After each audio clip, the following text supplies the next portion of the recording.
you don't know luxury until you've had it, and you don't have it. So I mean, Right. I grew up in what I thought was a normal situation, but we didn't have heat, we didn't have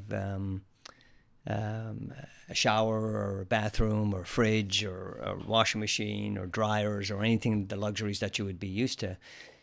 And so as a kid, you don't know any different, but that's kind of like the way we grew up. I always kind of reflect back in the wintertime, you'd look up and you'd see drops on the ceiling from the moisture condensing on the non-insulated ceiling. So, so for me, it was just one of those situations whereby you didn't really know it until you got older and you started to see other houses and other people and stuff like that. So it was a typical row home close to the city. Yeah. And it was the beginning of the end of the Cork Corporation, which is the county facilities, if you want to call it, building bathrooms in homes. They didn't have bathrooms in these homes. And Wow. that Okay. you go one block up and all of a Yeah. sudden the new bathrooms were in, but they weren't in our house, Gotcha. That was how you delineated old places versus new places. They had bathrooms or not. Yeah, I missed the cutoff. Yeah. So, Missed sorry.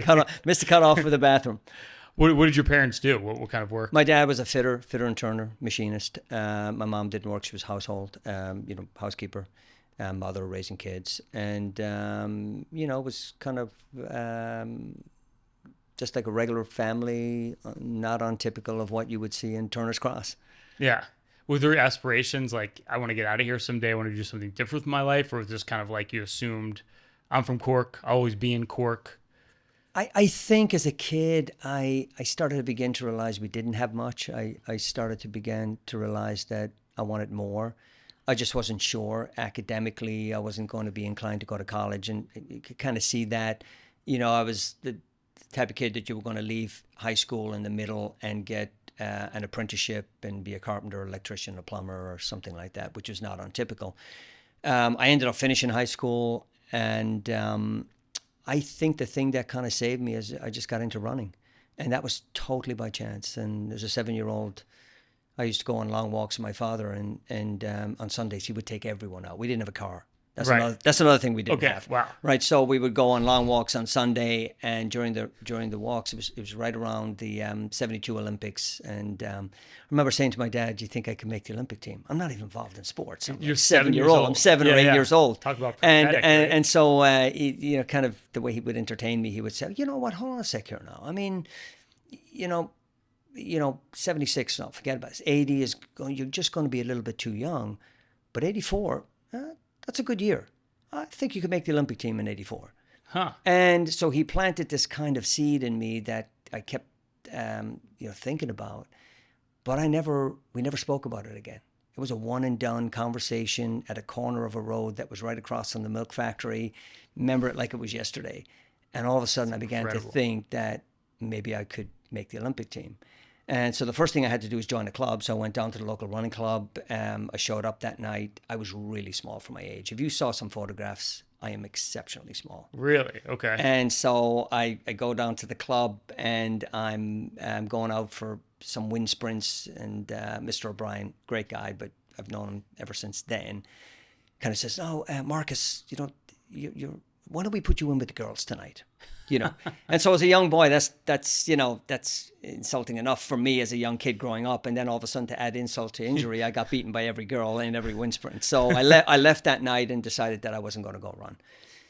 A couple of years later, I'm in middle school and primary school, middle school, and one of the brothers came around looking for volunteers for the cross-country team. And, I sat in the back of the class and I put my hand up and I said, "Brother Canisius, I'll come out for the team." And What made you make that decision to actually try again? Because it sounded like you kind of written. I reluctantly, I put my hand up. They're looking for volunteers. Okay. I put my hand up, and all of a sudden he said, cross-country is tough, Mr. Sullivan, and I don't know if it's the sport for you. So he tried to talk you out of it. Yes, sat down, totally rejected, and just like I can't even make the volunteer squad.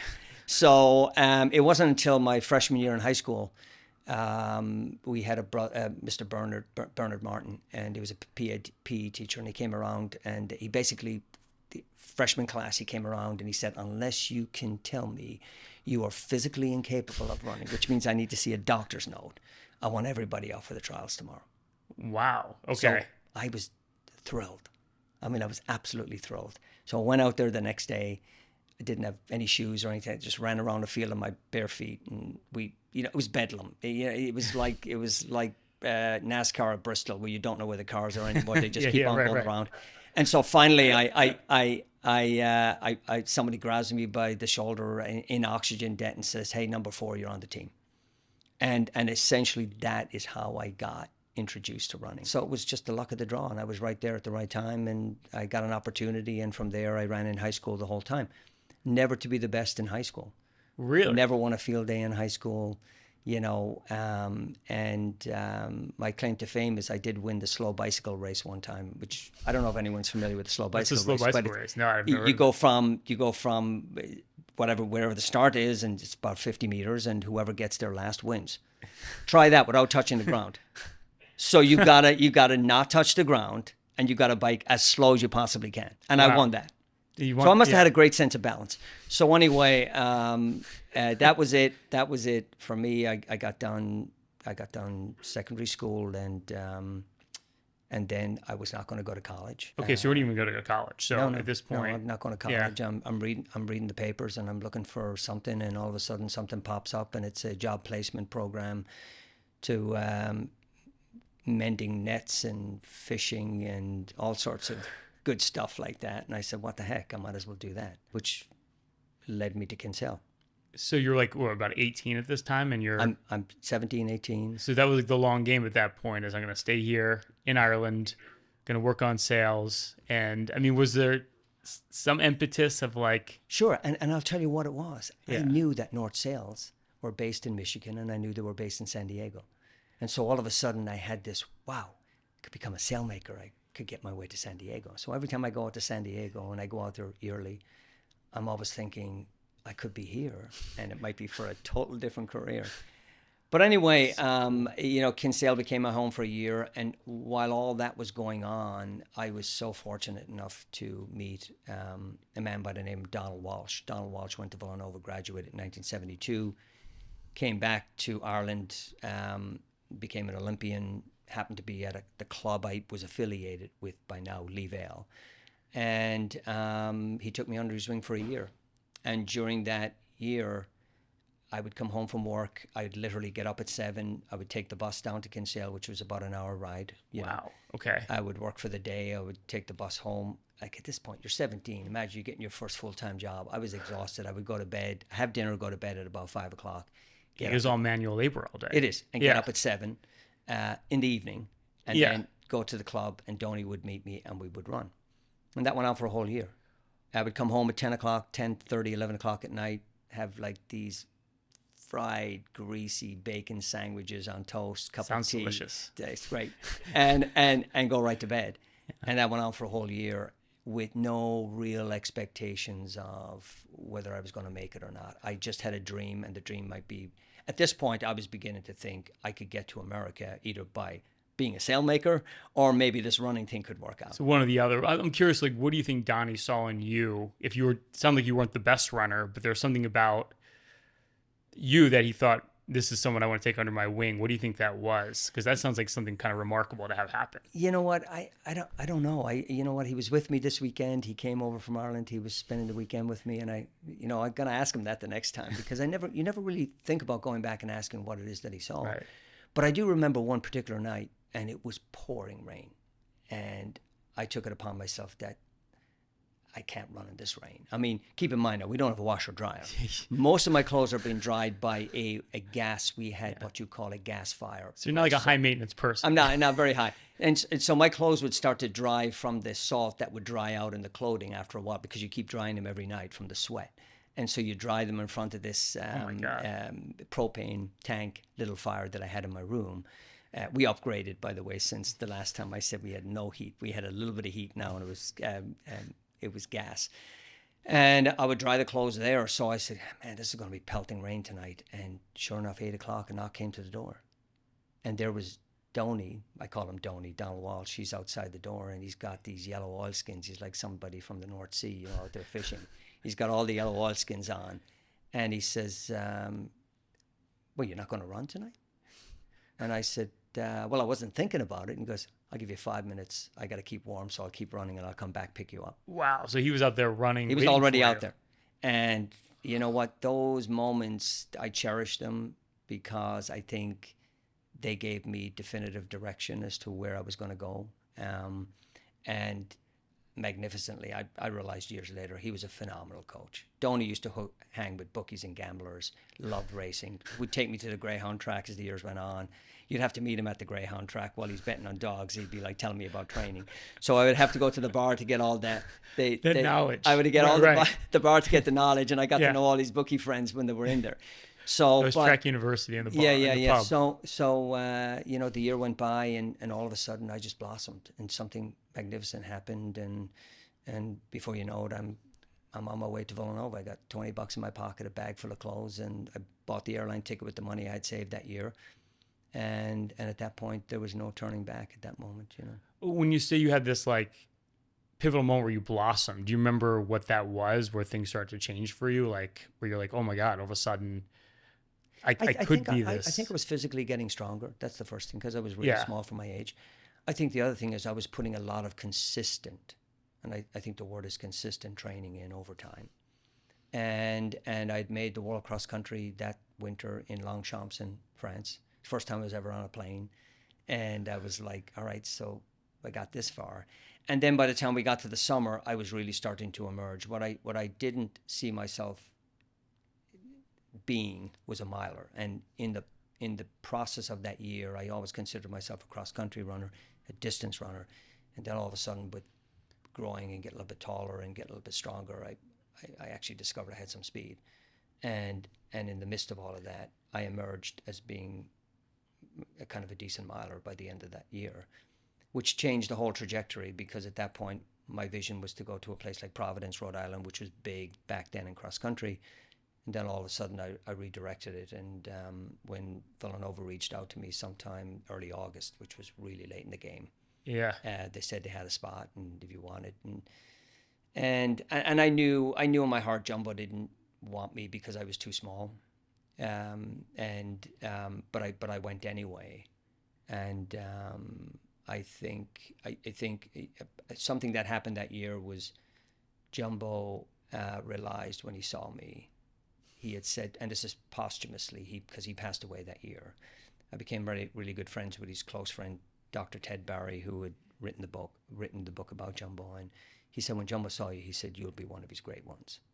Now, I find all this out after he passes away, but it's amazing when somebody gives you a stamp. And I always kind of say this to people, when somebody can give you a stamp of approval, and they have the repertoire of people that they've worked with, and they'll tell you this is it. A lot of people can't tell you. They can always tell you what it isn't. They can never really tell you what it is. And I don't mean running. I mean in anything, in careers and in everything. And the it thing was something that I think Jumbo knew what it was when he felt it and saw it. And so after he had passed away, Dr. Ted Barry had said to me, because I got friendly with Dr. Barry, and he said, you know what, when Jumbo saw you, he said at the moment he saw you run, he said, you're going to be good. And I believed in that. And so you leave Villanova always thinking that I've got expectations here. And this was after somebody had passed away and kind of left his stamp behind. You don't know what Jumbo actually really said. You know, for all you know, the hearsay that he said, this is one of the great ones. And it kind of reminds me of what your dad said to you when you were younger, that, you know, you'll be ready for the 84 Olympics. It's almost in a way, if you just hear something, you need to hear at the right time, and whether it's true or not, if you can buy into it. And that's a really good example of, you can say the same thing in the wrong time and it doesn't work. Right. And you can say the same thing at the right time and it works. And that's timing. And I think that's all part of the integrative forces that make people who they are. Sometimes being at the lowest point in your career, the lowest point in your life, is the time when you're most receptive to something like that. And it's usually never when you're at the height of your career. Right. And so a lot of times you have to have the right moment where you want to change, you want to do something, you want to believe. And then when it's said, it's like, you're going to grab it anyway, whether it's true or not. And like you said, whether it's even folklore or it never was said, but he just interpreted it that way. And that's I guess that's the beauty in many ways of looking back retrospectively and just kind of like saying, wow, if that hadn't happened, this wouldn't have happened, if this happened, and everything. Yeah. If I had not lost my job, I wouldn't be in that bar that night. I wouldn't have met this person. And it's amazing. I'm always interested in what people do because I'm always curious to know how they got there. And so a lot of times you trace back and you kind of peel the layers back until you find that moment where that was the moment. But it might have been 2 years prior. Yeah. What was it like? What were your first impressions of coming to America? Crazy. When I got to JFK, there was a man by the name of Cummin Clancy. Cummin Clancy passed away some years ago, and I became friends with Cummin and his wife Maureen. And Cummin was probably 6'4". He felt like he was bigger, And he was one of Jumbo's very first athletes. He offered to come and meet me at the airport, put me in a van, and send me off to Villanova. So he's my first imprint when I get to New York. This huge, almost like Scandinavian looking, but he was from Mayo in Ireland and had come over to Villanova in the 40s after being at the 48 Olympics. Wow. And so Cummin puts me on the van and we're driving down and all of a sudden I see the Verrazano Bridge and I go, oh my God, it's the Golden Gate Bridge. Like I didn't know where the Golden Gate Bridge was, but it looked like the Golden Gate Bridge and I thought it was the Golden Gate Bridge. And so a couple of hours later you arrive at Villanova and it was different. I have to admit I was lonely when I got there. But I also knew we were coming out of a tough economic period of time in Ireland in the 80s. Yeah. It was a struggle. And so I knew there was no going back at that point. I knew I had to make it.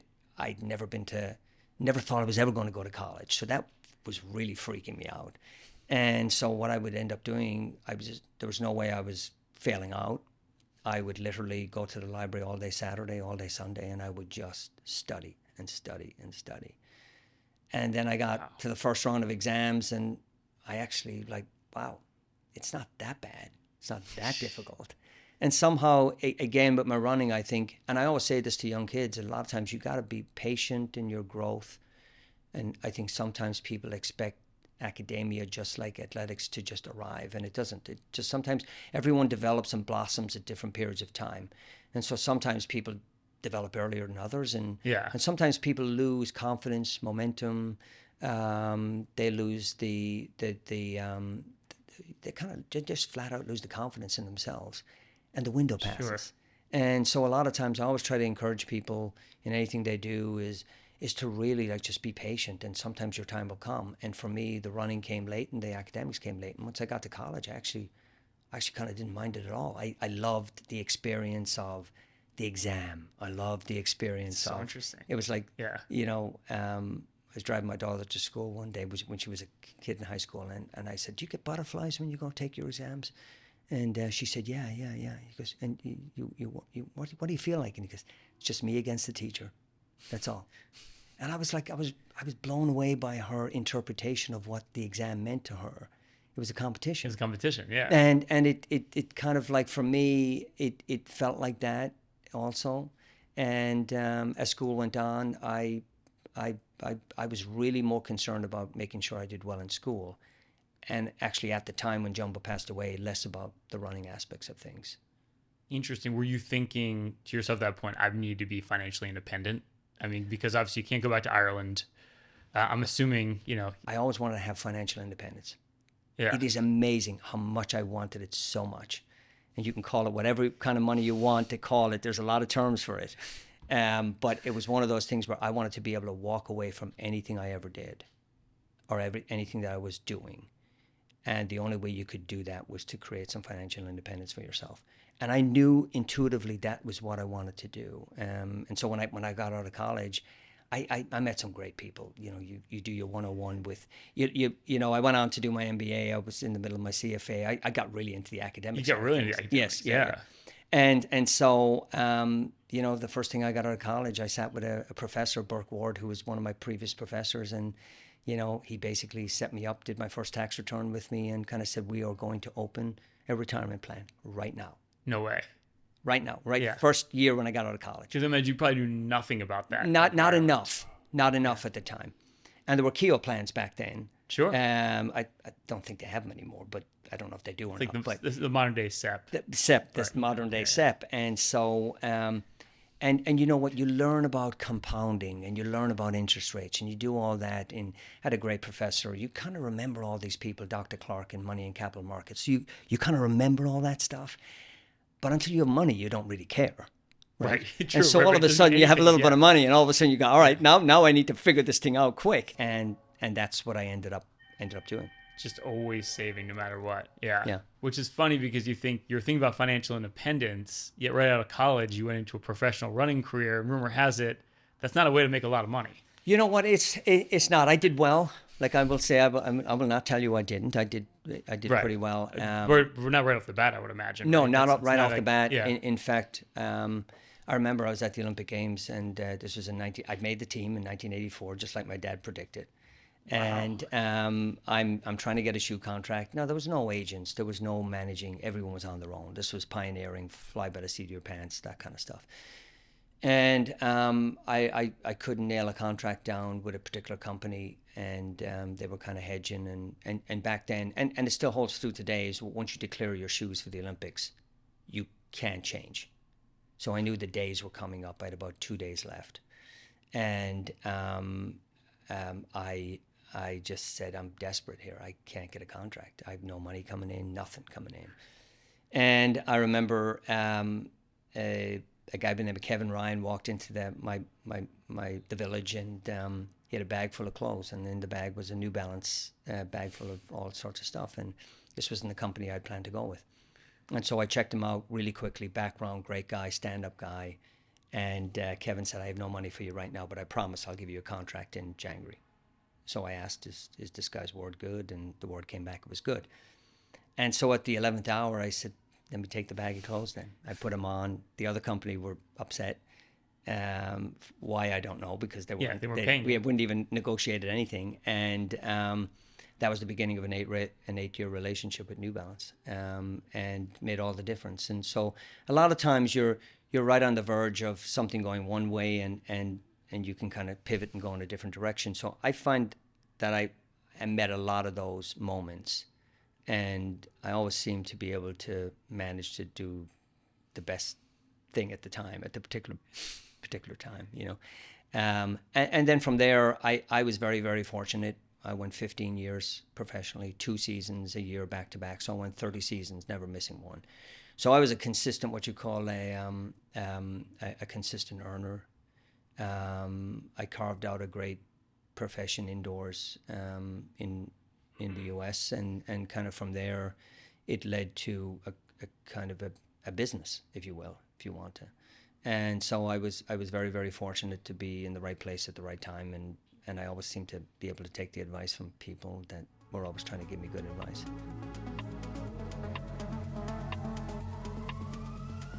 Hey, hope you're enjoying episode 153, Pain Points of Wealth. Everything you hear on this podcast, along with some due diligence of your own, can help you get ahead financially, literally at any stage of your journey.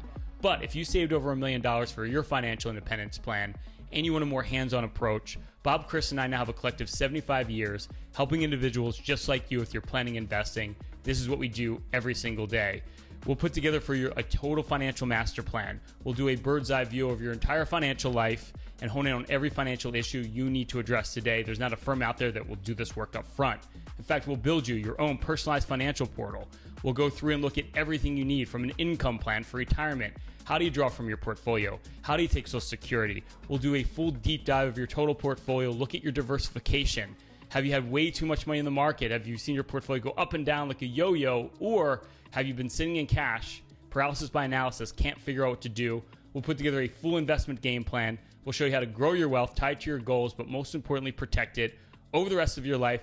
And we'll look at fees and taxes. Wall Street loves to sell you high cost, tax inefficient products, whether it's an annuity, insurance product, structured product, brokerage product. We'll do a deep dive of all those investments, show you how to reduce the cost and optimize your portfolio for taxes. It's not what you make, it's what you take. You'll get a full tax playbook. If you saved over $1 million for your financial independence plan, simply go to www.paincm.com/financial plan or click on the link below to see if you qualify for a free financial review.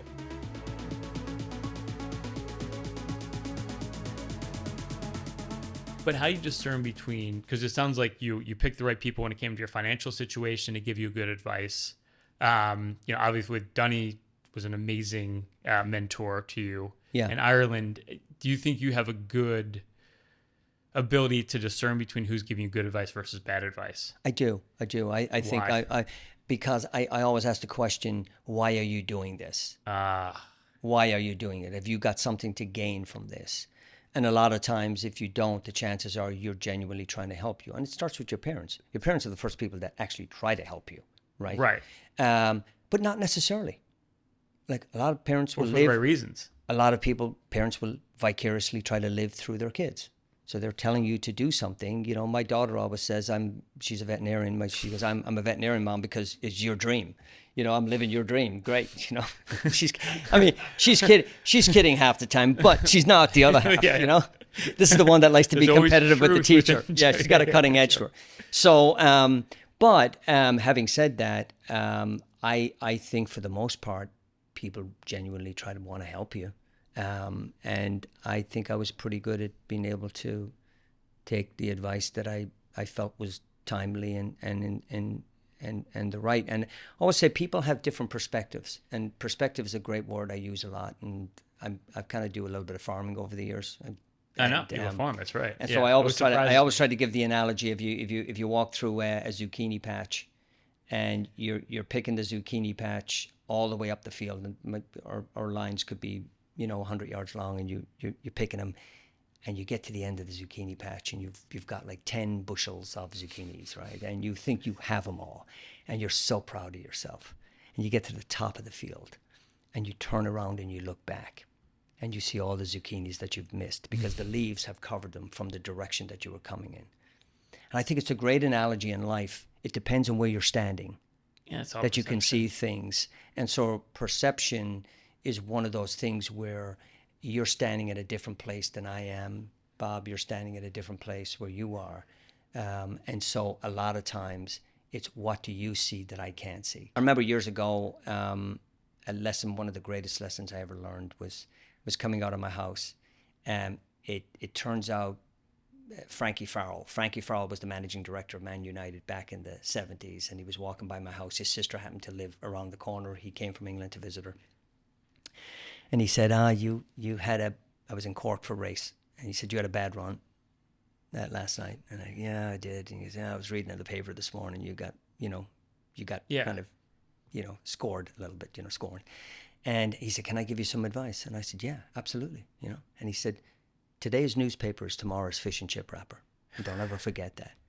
And it stuck with me like unbelievable. And from that moment on, because it hurts. Even as an athlete, you're reading what's in the paper, you believe what's in the paper. And so I stopped reading it. I stopped reading articles, stopped reading everything, good or bad. And I think social media today is 100 times magnified. It is just blown apart. And I think the vulnerability that you end up finding yourself in is that you start listening to everything. And so I think the people you listen to have to be the correct ones, and they have to be the mentors, and they have to be the steadfast people that are in your corner. Nobody else. Yeah. They're the ones. The ones that are going to help you the most. And you respect the fact that you can't see everything. You have blind spots, and you have people you trust that can tell you what those blind spots are. I mean, that takes a lot to do that, because I think we all have ego, and a lot of times we don't want to know what our blind spots are. But it sounds like you really embraced, I have these blind spots and I want to fix them, which I think is a really interesting characteristic. Sure. It's very hard to be. It's very hard to take criticism. Yeah. Most people don't want to take it. And I remember there was a guy for years. He'd call me every Monday, right? But let's call him Joe. Joe would call me every Monday. No, let's call him Doug. His name is Doug, right? Doug would call me every Monday. And I would get to the point, like he was, why aren't you recruiting this guy? Why don't you have this? How come you lost this? How come you did this? How come you did that? How come you did that? To the point where I was absolutely, why do I have this guy calling me on Monday? Why do I take his calls? And so finally, I'm at the brink of like, I'm done. I'm done with Doug. I am going to tell Doug, don't ever call me again. And instead I decide to say, Doug, I'm going to let you shadow me for a year. I'm going to confide in you what happens, what takes place through the process, right? So Doug said, all right. So we get to the point where, why aren't you recruiting this kid? I called. The guy says, I'm not interested. I can't get him in because of academics. It's not a right fit because of this, this, and this. I can't put the financial package together. And we went through the whole year of him explaining, why didn't you anchor this kid? Why didn't you do this? This is like, he's a kind of a aficionado, if you want to call it. Got it. Right? Who likes to play money winning quarterback? Yes, yeah, Yeah. totally. And so at the end of the year, he said, I never, ever truly realized how difficult it is. And then he finished by saying, you're absolutely screwed. It's just... Thanks. And we have since been very Yeah. cordial. We talk less so, but more occasionally. But sometimes you have to be willing to let somebody in to really find out what's wrong. And that's not easy. It takes time and it takes energy. It's a lot of vulnerability. And vulnerability, totally. You're totally Yeah. exposed, but you can learn a lot from it. And, I remember I learned so much from my kids. My kids were on the team with me. My daughter came in one day and he said, Dad, you need to understand, not everyone loves the sport the way you love it. Interesting. And once you can capture that, you'll be okay. There's nobody in your workforce. There's nobody in your team. There's nobody that will walk in and tell you that unless they are absolutely, totally protected. And Yeah. what better protection than you have as being a daughter, right? Yeah, That's that's your coat of armor Hope right you there. wouldn't- yeah, You can yeah. say whatever you Wouldn't want to cut your your own father, daughter. Yeah. right? And she does. And so a lot of times you learn a lot as a parent. You learn a lot by just listening to your kids if Yeah. it's genuine and it's true. So you have both sides. You have parents and you have how do we get into this? Parenting and kids. Marcus, it sounds like a lot of things that you did in your life really involved being a self-starter. I mean, is that kind of how you define yourself? Do you feel like you've always been a self-starter? I don't know if I'm a self-starter as much as I am maybe a survivor. And I think there's a difference. I always say there's a difference between, I analyze this maybe a little bit over much, but there's athletes that win because they want to win. And there's athletes that win because they can't afford to lose. There's a big difference between the two. And I feel like you're the latter. I was the latter, and it's probably somewhat dysfunctional to operate like that because there's a tremendous amount of anxiety. There's a tremendous amount of worry that goes along with it. While the other person, the former, I want to win because I want to win. It's that appetite. It's that drive. It's greed. You can call it what you want. It's everything. The other one is more, I need to do this. This is something I can't afford to lose. Marcus, you find you're coaching a lot of great athletes, and so a couple of things. I have a couple of questions.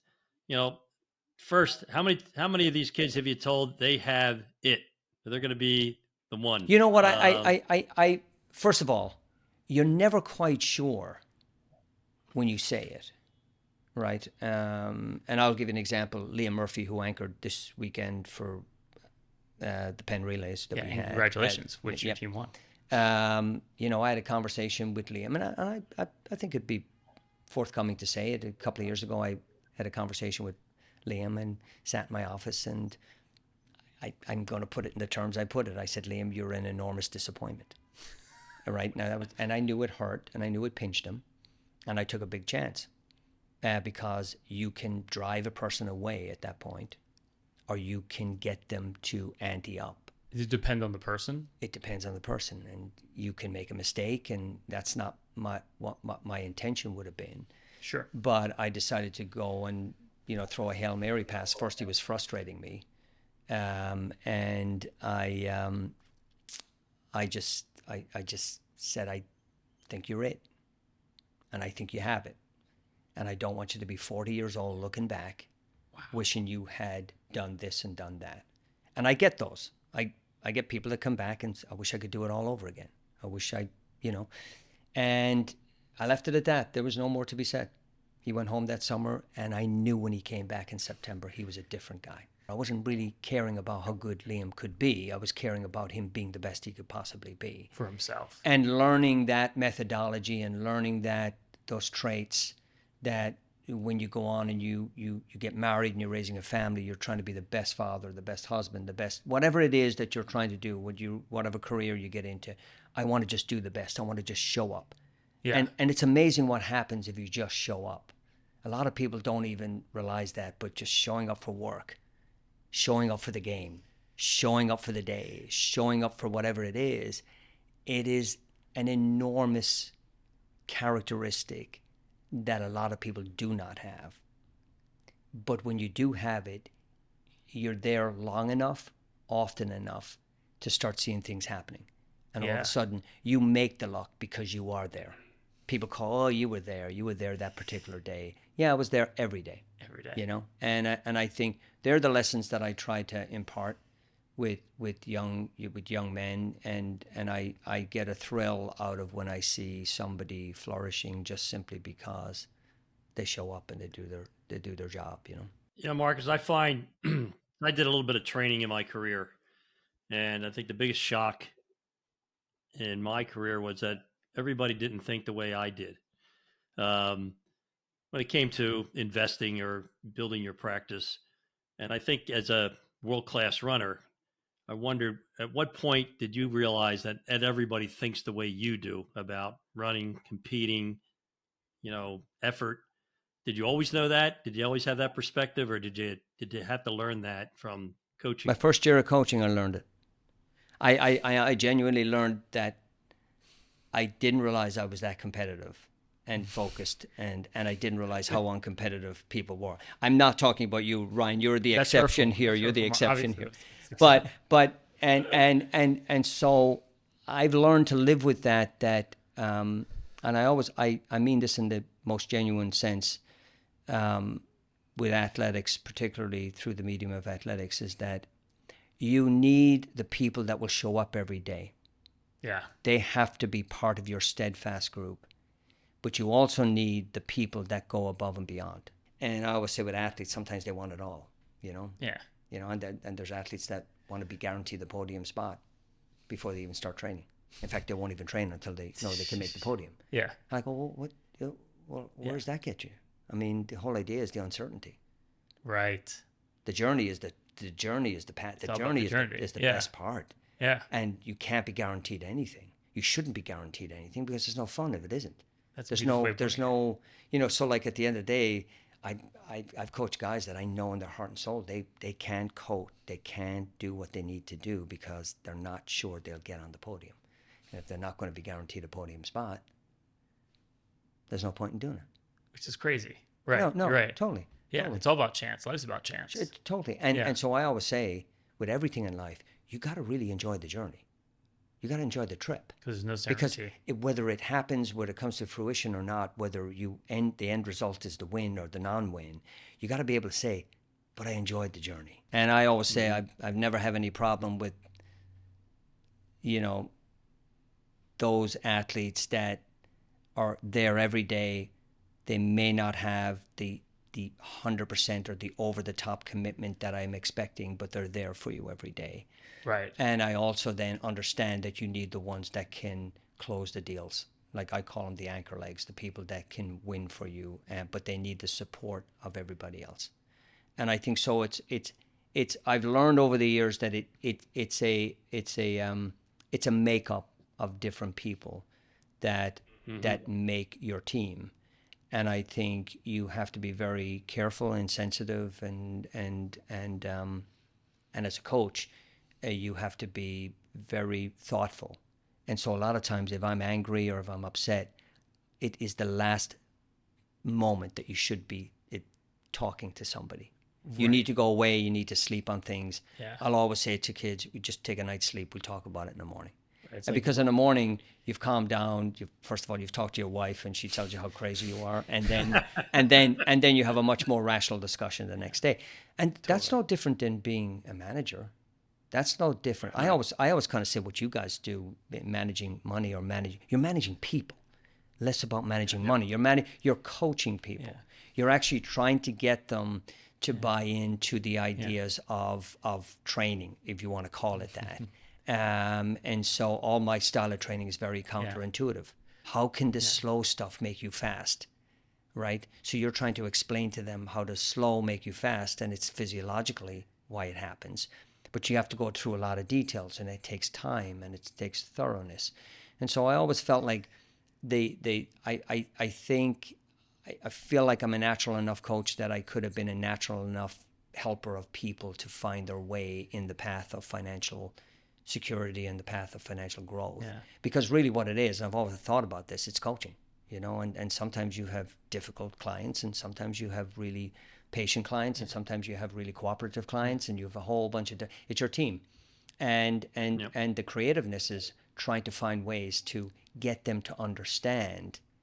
And going back to that timely thing, it has to be at the right time, when they are open. That window of reception of what you're trying to tell them. And so a lot of times it's really different. You're probably more concerned about what's going on in their life right now. Is this the right time to have a conversation about this? 100%. Because if it isn't, then you're going to lose, and you're not going to have the receptive window that's open. If that makes sense. I mean, and the same with coaching. There's a lot of times I want to say things, I need to say things, but it's timing, and the timing isn't right. So I'll wait a week, I'll wait 2 weeks, and then I'll say it. Yeah. Or there are things you could say to people maybe a couple of years ago in your coaching, you can't say to them today, or vice versa. Absolutely. Those things, you always have to know which way the wind's blowing that way. That's a great point. Totally.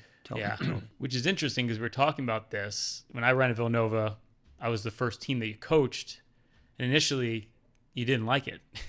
Yeah, I was. You weren't shy about it. We were talking this pre-show that, like, you know, tell me what you really thought back then, and so you know, and I'm interested in many ways, because I was angry. I was it was not what I wanted to do. Once I got into the idea of academics, my running career went way longer than I thought it was ever going to go. I gave it 3 years. Incredibly long. I used to do 3-year adjustables on my mortgage, because I would leave. I would think I'd leave when the contract was done, and we could figure things out after that. Wow. So 5 mortgages later, and 15 years, I was at this critical point in my life where I wasn't sure what I wanted to do. But at the same time, I'd prepared. I'd gone back to do my MBA. I'd finished my CPA. I was in the middle of my CFA when the job opportunity came. And so, you know, a few of the people, Jerry O'Reilly was one of them that I sat and talked with and had a conversation with.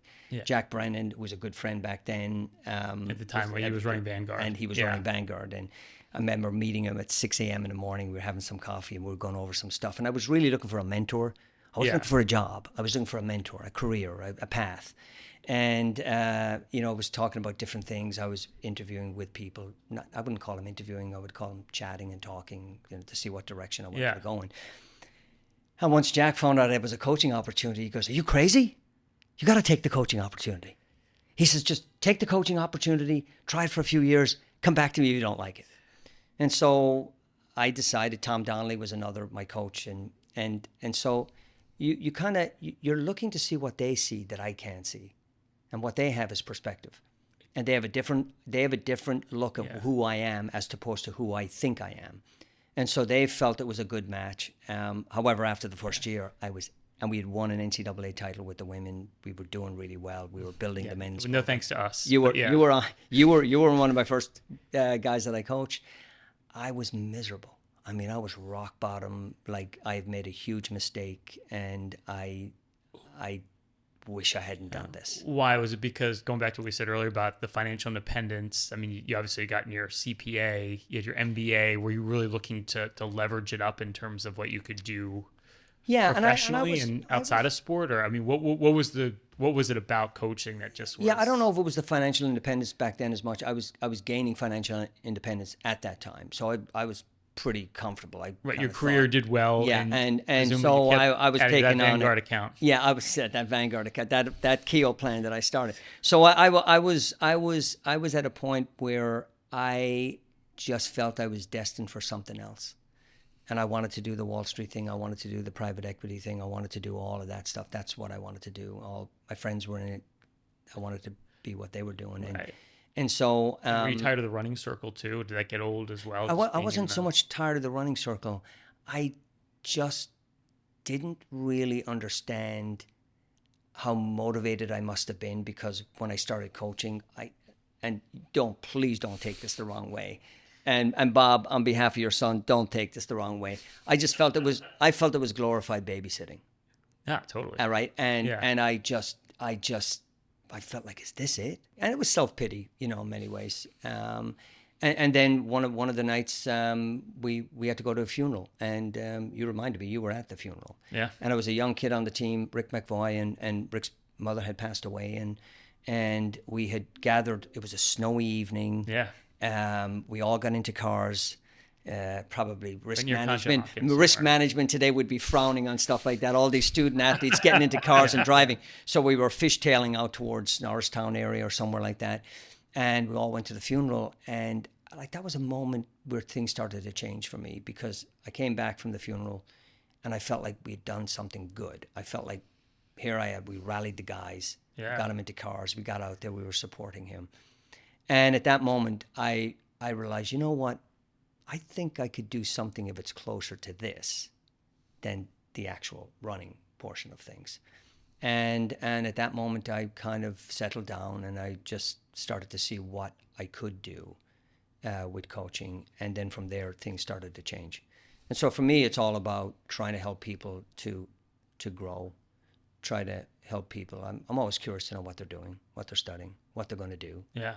And so I think ultimately it was one of those things where it was a glove that didn't fit in the beginning, but once I started to feel it the way I wanted it to feel, and the things that I wanted to get out of it, I felt like it started to fit nicely over time. Wow. No, I'm just curious. I mean, obviously you had such a long career. I mean, you have over 100 sub 4 minute miles. You won, was it 6 Melrose games? Five at least. 5 at least. You don't even know. That's how good you are. You know you're great when you're like, I can't remember how many times I won. But I mean, is there one race that's most personal of all the races that you won? I think the one that almost we lost the record this weekend was by far the 4 by mile. Okay, wow. And there's a lot of reasons behind it, but this was back. Let me bring you back to the mid '80s. This was '85. This was during the time of Live Aid. This was during the time where the world was kind of coming together in all their different respective careers or whatever people were doing, whether it was the music business or what have you. And the athletics was no different. We were doing things to try and help raise money.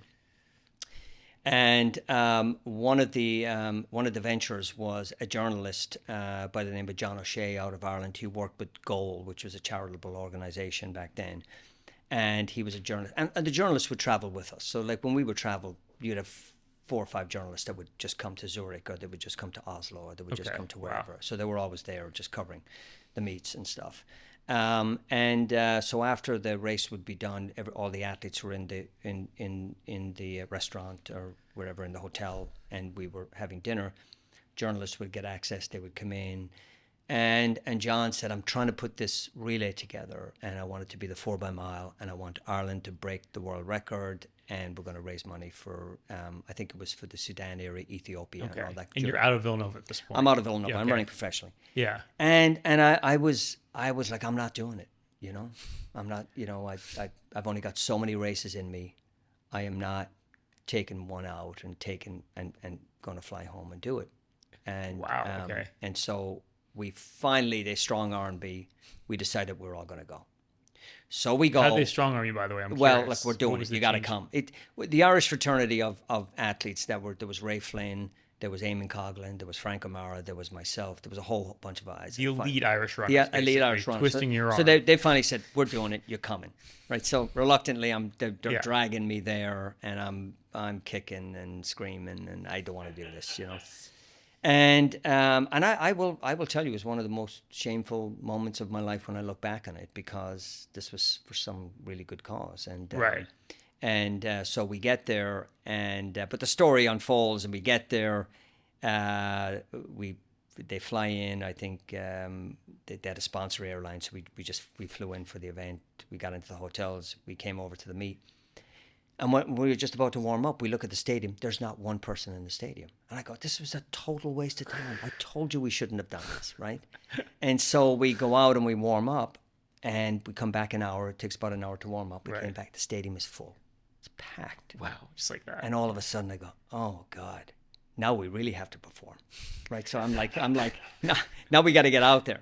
And like everyone showed up, like our Tour de France bikers came, or Sean Kelly, Stephen Roach, they all, our boxing world championships in Boxing Day. It was just this incredible Who's who in moment Ireland, in basically. time. Yes. Yeah. And this was, we had Micheál Murhertig, who was our famous voiceover. He was there. He was doing. And I go, what? How the heck did this just happen in an hour? Yeah. Right.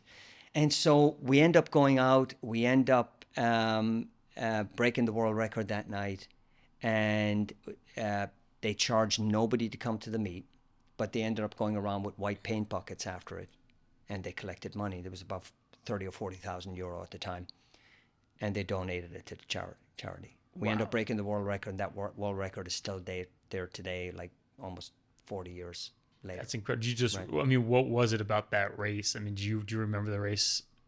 Yeah, I Clearly, mean, and were you just- what I remember is more like we didn't want Eamon on the race on the leadoff leg because he was in shape for about 4:20, and the journalist said Eamon's going to be on it. Doesn't matter, he's going to be on it. So I said, this is another reason why we shouldn't be doing this.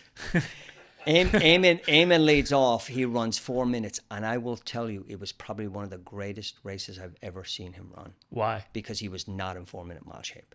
And so you go back to you don't have to break a world record. Right. It was just because he wasn't in great shape, and he still. There was no pulled way off. he was letting us down. And Yeah. He was coming in, Ran out of his head. and he got us off to a great start. And then from that 4 minutes, we just went from Frank O'Mara to myself to Ray Flynn. And lo and behold, this weekend at Penn Relays, I'm coaching a team that came within 2 seconds of breaking the world record. Nobody has ever come that close, ever. And it's a long time to have a record since 1985. Yeah. Yeah. And Ray's standing next to me, and he's going, do you realize how close they got? No, we've run 15:47. He goes, no, we haven't. We'd run 15:49. and they've run 15:52. And he goes, no, they haven't. They run 15:51. So all of a sudden it became, instead of me thinking it was 5 seconds away, it was only 2 seconds away. So in your heart, did you want him to break the record as coach, or did you want we, to hold on to the record as an athlete? We actually concluded that if it had to happen, today would have been the day. Fair. And it was a great moment. I didn't realize they were that close. I knew they were going to run under 16 minutes, which I don't think ever happened in the US. And so at the end of the day, it was one of those things where if I had to pick one race, and now 4 years later, we were given a gift. And the gift was a tapestry in representation of the area that we supported and helped and stuff like that. And I've always kept it because all the athletes signed it. Yeah. And it's in my office. And 4 years ago, we have a kid on the team, Haftu Strenzo. He came by way of Australia. He was from Tigray, up in the civil war area where it's really, really tough. Wow. And he walked into my office. And I've got all the Olympians up there, and I've got all the sub 4 minute milers up there, and he sees the tapestry. And he said, that's my home. No way. And so all of a sudden, I began to realize, when you get that moment in life where you know why you're supposed to be, you are where you are because you are where you are. Yeah. I had this overwhelming moment that I was meant to coach. I was meant to do this career. It's incredible. And here's a young boy that comes in, and he's coming to do engineering at Villanova. He just graduated last year with a master's in engineering. And he looks up at the wall, and it's the one thing that caught his eye, and he goes, that's where I'm from. Wow. And so some 40 years ago, we were raising money for his community and sending it over there they had famine and starvation and stuff like that. So Full circle. That's incredible. yeah. Yeah. So we are where we are. We're here for a reason. Thanks for listening to The Pain Points of Wealth. Hopefully you found the ideas discussed in this episode valuable and useful for your own financial journey. You can find out more about Bob, Ryan, and Chris's firm, Payne Capital Management, at BeBullish.com or through the contact information found in the description of this episode in your podcast player or app. Join us next week for another episode of The Pain Points of Wealth, brought to you by Payne Capital Management. Information provided on today's show is provided for informational purposes only and does not constitute investment, tax, or legal advice. Investment is obtained from sources that are deemed to be reliable, but their accuracy and completeness cannot be guaranteed.